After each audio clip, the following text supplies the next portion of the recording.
guru yang terhormat, teman-teman dan bapak ibu guru pendamping yang saya hormati.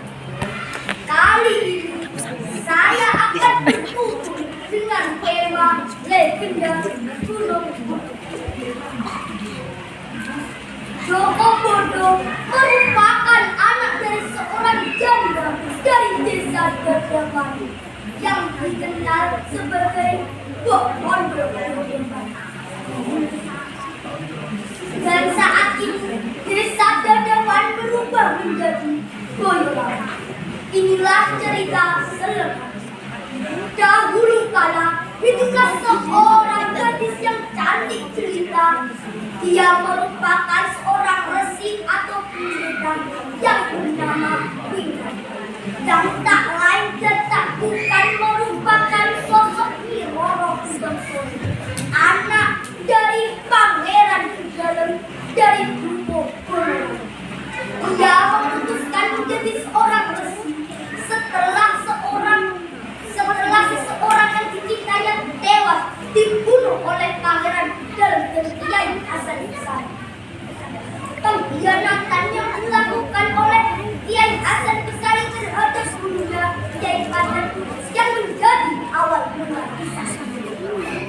Kiai Hasan Besari yang terkena hasutan oleh Kiai Kala, paman dari Nyi Roro Kumbang-Sore, untuk membakar dan membuat aliran sendiri, yaitu aliran ilmu Cutara.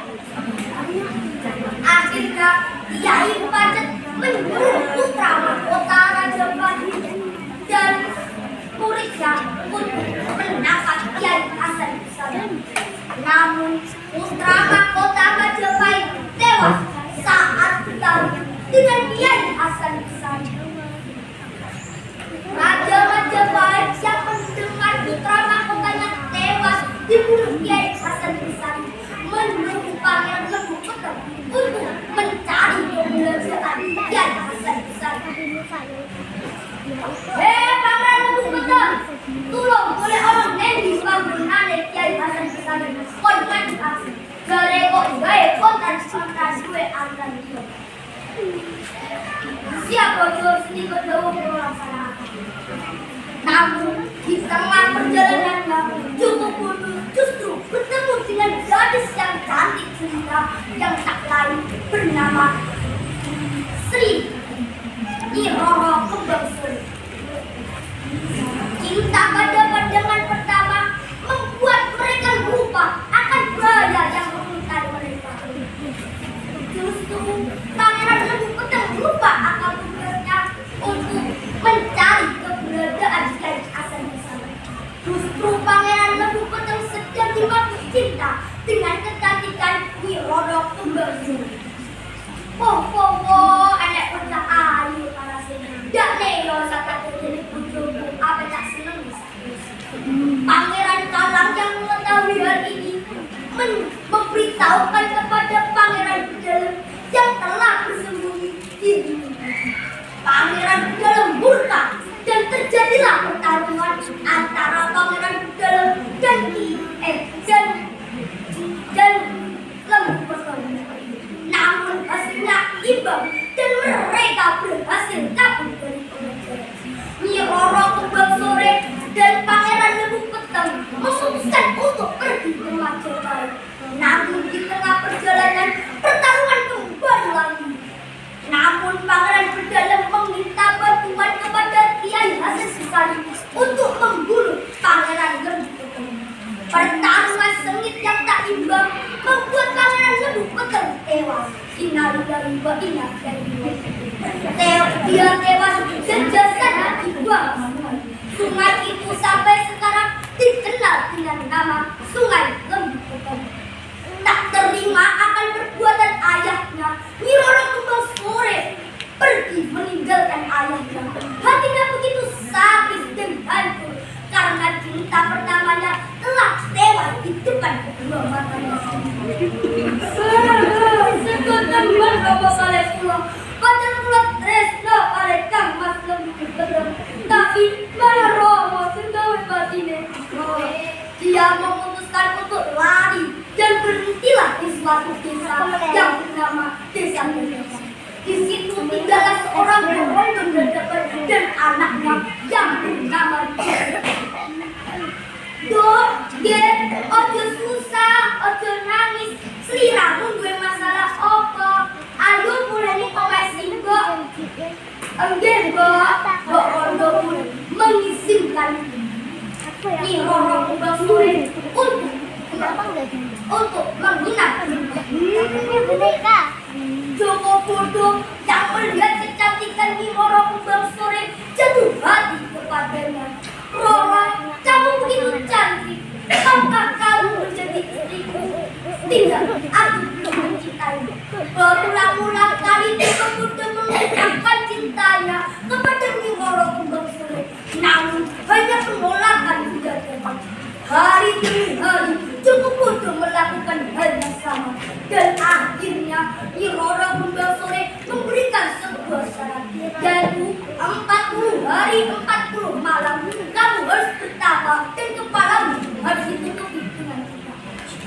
Dan jangan pernah kembali sebelum permintaan belum kau beri. Dasarnya orang bodoh dan saking cetrongnya kepada Nyi Roro Kumbang Sore, akhirnya Joko Bodo menyanggupi permintaan. Sore itu Joko Bodo dan Nyi Roro Kumbang Sore berpisah. Nyi Roro Kumbang Sore pergi ke Gunung Cilik ke arah barat dan Joko Bodo pergi ke arah selatan.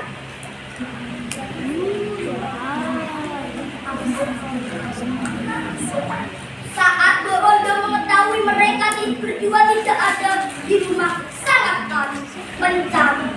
Bodo pun mencari Joko Bodo yang tengah bertapa di sebuah bukit dan kepalanya ditutupi dengan tikar. Saat melihat Joko Bodo bertapa ke arah barat dan kepalanya ditutupi dengan tikar, berulang-ulang kali Joko Bodo dipanggil ke pondok dadakan, namun Joko Bodo tak menggubris. Dia masih berpegang teguh dengan janjinya dan syarat yang diajukan oleh Nyi Roro Kumbang Sore. Emosi Mbok Rondo yang semakin meningkat hingga keluarlah kata-kata murka. Les, Joko, kuan yang dilek dicelwisi Mbok ora nyauri. Dasar bocah budek. Tiba-tiba langit bergemuruh.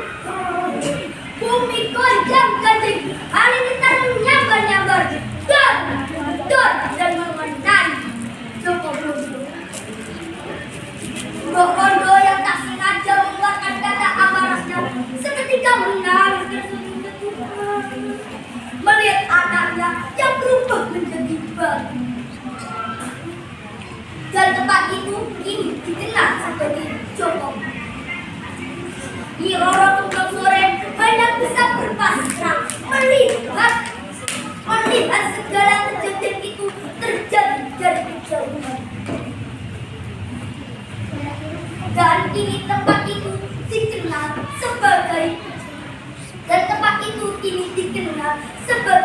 Batu Joko Mandut atau Gunung Putih yang berada di Desa Boyolangu, Tulungagung, Jawa Timur.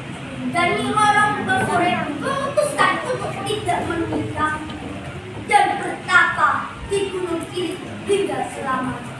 Terlalu sakit mungkin, begitulah cinta. Ceritanya sungguh tiada tahu. Demikianlah yang dapat saya sampaikan, kurang lebihnya saya mohon maaf. Wassalamualaikum warahmatullahi wabarakatuh.